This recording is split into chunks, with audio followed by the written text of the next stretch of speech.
जय हिंद। आइए आज हम लोग 8.2 का तीसरा प्रश्न हल करेंगे। बहुत ही इंटरेस्टिंग है और सबसे अलग है। इससे पहले ऐसा प्रश्न नहीं था, ये पहली बार आया है और थोड़ा मज़ा आएगा देखने में भी, इसलिए अंत तक बने रहिए। तो देखिए क्या करते हैं। प्रश्न है tan a + b एंगल के रूप में है, इज इक्वल टू √3 है, और tan a - b is equal to 1/√3 है। इसमें कुछ केस भी दिया हुआ है। केस इस प्रकार है कि a + b 0 डिग्री से बड़ा है और 90 डिग्री के बराबर या उससे छोटा है, और एक केस दिया हुआ है कि a हमेशा b से बड़ा होना चाहिए, तब आप a और b का मान ज्ञात कीजिए। तो इसके लिए हम लोग क्या करेंगे, सबसे पहले इसको थोड़ा सा हल करेंगे। तो सॉल्यूशन आपका यहाँ से होता है स्टार्ट। तो tan a + b, अब थोड़ा सा सोचिए, tan a + b का वैल्यू दिया हुआ है। tan का ऐसा कौन सा वैल्यू है जो √3 देता है, तो आपको पता चलेगा tan 60 है जिसका वैल्यू √3 है। तो यहाँ √3 के जगह tan 60 डिग्री लिखेंगे। अब देखिए tan a + b है tan 60, तो इस दोनों को कंपेयर करके tan को हटा दिया जाता है। काटना तो नहीं चाहिए, लेकिन 10th तक में यही चलता है, इसलिए हम काट रहे हैं ताकि डायरेक्ट ये ना कहा जाए कि कहाँ गया।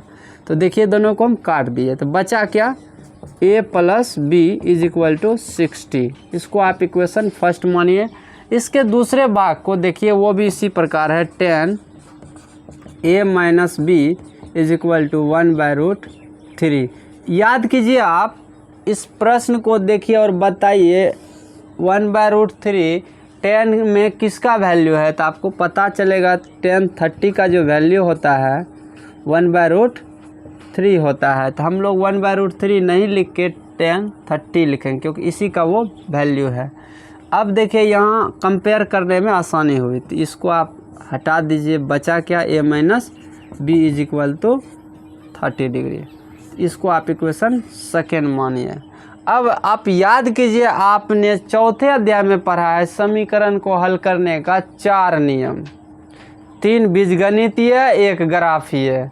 तो हम किसी भी नियम से इसको बना सकते हैं। तो सबसे आसान जो इसका नियम होता है समीकरण 1 एवं 2 से, तो वही लगा रहे हैं। तो समीकरण 1 एवं 2 से, ये विलोपन विधि है। तो a + b is equal to 60, a - b is equal to 30। इस तरह से इसको हम क्या कर रहे हैं, जोड़ रहे हैं। तो यहाँ लिखना होता है जोड़ने पर।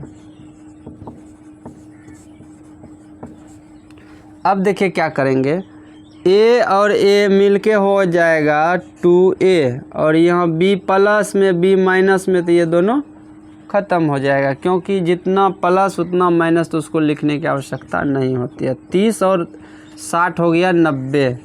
इस तरह से 2 से 90 45 टाइम में कटेगा, और आपका जो उत्तर हो गया a = 45।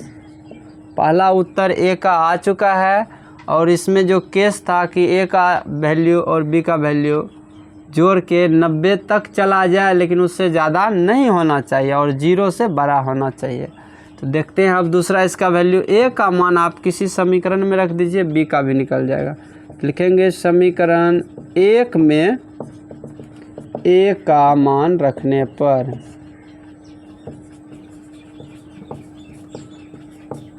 तो a + b is equal to 60 था, तो a का वैल्यू 45 दिया हुआ है, b का निकालना है। तो b बराबर हो गया 60 - 45।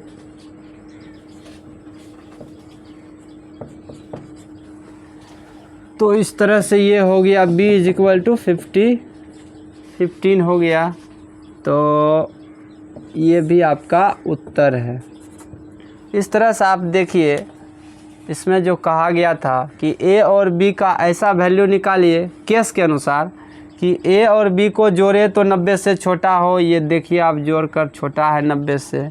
साथ ही साथ ये भी कहा था कि 0 से बड़ा होना चाहिए, वो भी है। और एक केस था इसमें कि ए हमेशा बड़ा होना चाहिए बी से, तो वो भी तीनों केस को फॉलो करते हुए आपका उत्तर कंप्लीट हो चुका है। तो अब हम मिलते हैं अगले वीडियो में अगले प्रश्न के उत्तर के साथ। तब तक के लिए धन्यवाद।